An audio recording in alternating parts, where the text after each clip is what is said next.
నమస్తే, welcome to Prajanadi. నేను మీ journalist అనేది. ముఖ్యంగా ఉమ్మడి వరంగల్ జిల్లాలో రాజకీయం రోజు రోజుకు తారస్థాయికి పోతుందని చెప్పుకోవచ్చు. ఎందుకంటే కొండా మురళి, కొండ సురేఖ, అదేవిధంగా కడియం శ్రీహరి, రేవిరి ప్రకాష్ రెడ్డి, గండ్ర సత్యనారాయణ, నాయని రాజేందర్ రెడ్డి, అదేవిధంగా ఇటు నాగరాజు, చాలా రకాలుగా ఈ ఉమ్మడి వరంగల్ జిల్లాలో మాటల యుద్ధం. వీళ్ళిద్దరి మధ్యలే వీళ్ళు కొండా మురళి ఒక సైడు, ఈ ఎమ్మెల్యేలంతా ఒక సైడు. లేదు మమ్మల్ని ఒక రకంగా ఇట్లా ఇబ్బంది చేస్తున్నారని ఆల్రెడీ కాంగ్రెస్ పార్టీ అధిష్టానానికి క్రమశిక్షణ కమిటీకి కూడా ఫిర్యాదు చేశారు. అందులో భాగంగానే కొండా మురళిని కూడా పిలిపించుకొని మాట్లాడారు. దానికి సంబంధించి ఇంకా కూడా దీని మీద చేస్తున్నాం, విచారణ చేపడుతున్నాం అని కూడా క్రమశిక్షణ కమిటీకి సంబంధించి మల్లు రవి కూడా చెప్తున్నటువంటి పరిస్థితి. సో ఇది చూద్దాం ఒకసారి. ఐటమ్ చూసినాక ఎక్స్ప్లెయిన్ చేద్దాం. వాళ్ళు కావాలా, మేము కావాలా, స్పష్టంగా తేల్చి చెప్పండి. మాకు ఫ్రీ హ్యాండ్ కావాలి. కొండ ఫ్యామిలీ వర్సెస్ వరంగల్ ఎమ్మెల్యే చిక్కుమూడి వీడని పంచాయతీ. 2 సార్లు భేటీ తర్వాత కూడా అదే పరిస్థితి. క్రమశిక్షణ కమిటీకి సవాల్గా మారిన ఇష్యూ. కాంగ్రెస్ పార్టీలోని చిక్కుముళ్ళు విప్పేందుకు ముఖ్య నేతలు ప్రయత్నిస్తున్నా ఫలితాలు రావటం లేదు. పైగా పార్టీలోని వివాదాలు మరింత జటిలమవుతున్నాయి. గత కొన్ని రోజులుగా డైలీ సీరియల్ ఎపిసోడ్ గా కొనసాగుతున్న మంత్రి కొండా సురేఖ దంపతుల వివాదానికి ఇప్పటికీ చెక్ పడలేదు.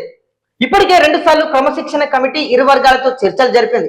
2 వర్గాల నుంచి వివరాలు సేకరించిన కమిటీ పార్టీ లైన్ క్రాస్ కావద్దని సూచించింది. నేతలంతా సమన్వయంతో పనిచేయాల్సిందే అని నొక్కి చెప్పింది. కానీ కొండా ఫ్యామిలీ వివాదం కంటిన్యూ అవుతూనే ఉంది. ఈ వివాదానికి ఫుల్ స్టాప్ పెట్టేందుకు క్రమశిక్షణ కమిటీ సంఘం చైర్మన్ మల్లు రవి గురువారం మరోసారి వరంగల్ జిల్లా ఎమ్మెల్యేలు కీలక నాయకులతో మాట్లాడారు. గాంధీ భవన్లో 1-to-1 నిర్వహించారు. కానీ కొండా మురళిపై చర్యలు తీసుకోవాల్సిందేనని ఎమ్మెల్యేలంతా ముక్త కంఠంతో తేల్చేశారు. స్పష్టమైన ఆధారాలు పెట్టుకొని ఇంకెన్నిసార్లు పిలుస్తారంటూ కొందరు ఎమ్మెల్యేలు క్రమశిక్షణ కమిటీ ముందు వాపోయినట్లు తెలుస్తుంది. ఇక కమిటీ ముందుకు రావాలంటే అవమానంగా ఉన్నదంటూ వరంగల్ జిల్లా ఎమ్మెల్యేలంతా కూడా తమ అసంతృప్తికి వ్యక్తపరిచారు. పార్టీ కోసం కష్టపడి పనిచేస్తున్నాం ట్యాగ్ లైన్ చూద్దాం. తిట్లు మేము తిన్నాం, మమ్మల్ని నేరుగానే విమర్శించారు, మళ్ళీ తమనే కమిటీ ముందు పిలిస్తే తమ ఫాలోవర్స్ ఏమనుకుంటారు అని ఓ ఎమ్మెల్యే ఆగ్రహం వ్యక్తం చేశారు. పబ్లిక్ కార్యకర్తలు తప్పుడు సంకేతాలు వెళ్తున్నాయని ఎమ్మెల్యేలు ఆవేదన వెలుబుచ్చారు. తమకు ఫ్రీ హ్యాండ్ ఇవ్వాల్సిందేనని ఎమ్మెల్యేలంతా క్రమశిక్షణ కమిటీ ముందు వివరించారు. ఇక కొండా ఫ్యామిలీ ముఖ్యమా, ప్రజల నుంచి గెలిచిన ఎమ్మెల్యేలు ముఖ్యమా అనేది పార్టీ తేల్చాల్సిన అవసరం ఉన్నదని ఎమ్మెల్యేలు క్రమశిక్షణ కమిటీని నిలదీశారు. తాము కూడా పార్టీ కోసం కష్టపడి పనిచేస్తున్నామని, కొండా ఫ్యామిలీ ఒక్కటే శ్రమించినట్లు మాట్లాడడం సరికాదని ఓ ఎమ్మెల్యే తన అభిప్రాయాన్ని కూడా వ్యక్తం చేశారు. కొండా ఫ్యామిలీ వర్సెస్ వరంగల్ ఎమ్మెల్యేల వివాదం కొలిక్కి రాకపోవడంతో క్రమశిక్షణ కమిటీ కూడా సతమతమవుతున్నది. ఇక ఏఐసిసి ఇన్ఛార్జ్ కు కొండా ఫ్యామిలీ కంప్లైంట్. పార్టీని డ్యామేజ్ చేసేందుకు కొందరు ఎమ్మెల్యేలు ప్రయత్నిస్తున్నారని, తాము ఆ విధానాన్ని వ్యతిరేకిస్తున్నందుకే తమపై ఫిర్యాదు చేశారని కొండా సురేఖ దంపతులు ఇటీవల ఏఐసిసి ఇన్ఛార్జ్ అయినటువంటి మీనాక్షి నటరాజన్ కు సూచించడం జరిగింది. తమను ఓర్వలేకనే అసత్య ఫిర్యాదులు చేస్తున్నట్లు వివరించారు.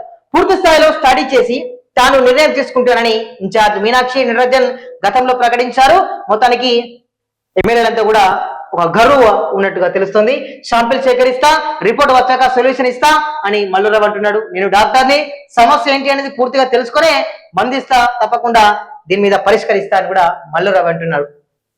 మొత్తానికి ఒక రకంగా చెప్పాలంటే హాట్ టాపిక్. సరే, ఏ పని చేసినా కూడా ఎమ్మెల్యేలంతా కూడా సరే మీ పని మీరు సమర్థవంతంగా నిర్వర్తిస్తున్నారా లేదని కూడా ఒకసారి గుండె మీద చేసుకొని చెప్పాల్సిన బాధ్యత ఉంటుంది. సరే, ఏది చేసుకున్నా కూడా ఎవరైనా కూడా ఒకటే ప్రభుత్వం ఉన్నారు. ప్రభుత్వం అంటే ఒక పార్టీ అంటే ఒక కుటుంబం లెక్క ముందుకు సాగాలి. ఈ గొడవలు పంచాయతీలు పెట్టుకుంటా పోతే సాగుతా తప్పించి సాగి లాస్ట్కి ఏమవుతుంది, తెగుతుంది. ఎక్కడోళ్ళు అక్కడ ఉంటారు. మళ్ళీ ఎక్కువగా కోపాలు పగలు ప్రతీకారాలు అయితే లాస్ట్కు మళ్ళీ అవి ఎక్కడికి దారి తీస్తే తెలియదు.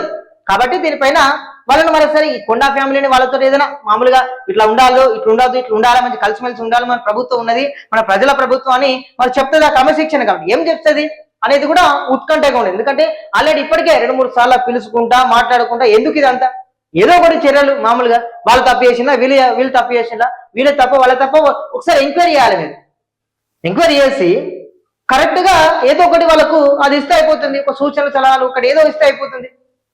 ఎవరు మంచి చేస్తున్నారు నిజంగా? మరి ఈ కొండా మురళి దంపతులు కానీ కొండా సురేఖ కానీ వాళ్ళ వల్ల మరి పార్టీకి ఏమైనా నష్టం ఉందా, లేకపోతే కావాలనే ఇతర ఎమ్మెల్యేలు పుట్టిస్తున్నారా అనేది పక్కా కూడా అన్ని కోణాల్లో కూడా అన్ని కోణాల్లో విచారణ చేపట్టాల్సిన ఆవశ్యకత తప్పకుండా క్రమశిక్షణ కమిటీకి ఉంటది. సో దాని ప్రకారంగానే ఉండాలి. ఏదో మామూలుగా ఏదో విమర్శలు చేయడం కాదు కదా. ఎందుకంటే సరే మీ దగ్గరకు వచ్చింది ఇట్లా చేస్తున్నారంటాను, మరి దందాలు చేస్తున్నారా, లేకపోతే మీ యొక్క పెత్తనం సాగిస్తలేరా అంటే ఏదో ఒక రకాలు చూసుకోవాలి. సరే మంత్రి అయినా కూడా ఎవరైనా కూడా మంత్రి అంటే వివిధ ఎమ్మెల్యేల సపోర్ట్ ఉండాలి. సపోర్ట్ ఎందుకంటే ప్రతి సపోర్ట్ ఉంటేనే గౌరవం ఉంటుంది. ఆ విషయంలో కూడా మరి వీళ్ళు ఏమైనా తప్పిదం చేస్తారా, మరి వీళ్ళ దగ్గర ఏమైనా ఫాల్ట్ ఉందా అనేటువంటిది ఒకసారి చూసుకోవాలి. నిజంగా ఇది ఇప్పుడు వీళ్ళకు ఈ క్రమశిక్షణ కమిటీకి అయితే నిజంగా ఇది పెద్ద టాస్క్ ఉన్నది. ఎవరికి చెప్పినా కూడా కష్టపడడానికే ప్రతిఫలం లేకుండా అవుతుంది అనేటువంటి ఒక ఉద్దేశం ఉంటుంది.